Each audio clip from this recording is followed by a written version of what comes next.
Hi and Assalamualaikum warahmatullahi wabarakatuh. My name is Adam Irfan bin Muhammad Muzali Shukri, and in this video I am going to show you a demonstration for our project from subject Static and Dynamic.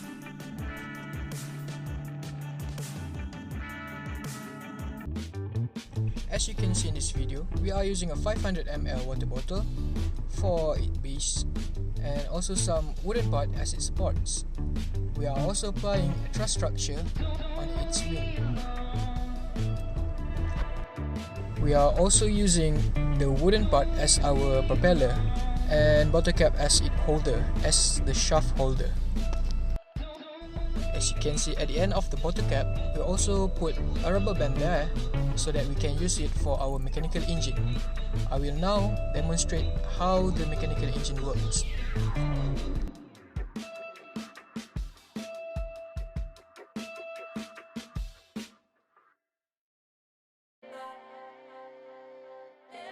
And now we will demonstrate its stability.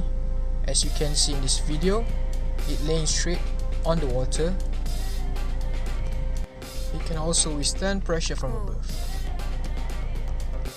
We set a range for 1 meter to see if the boat can operate without failing for 1 meter.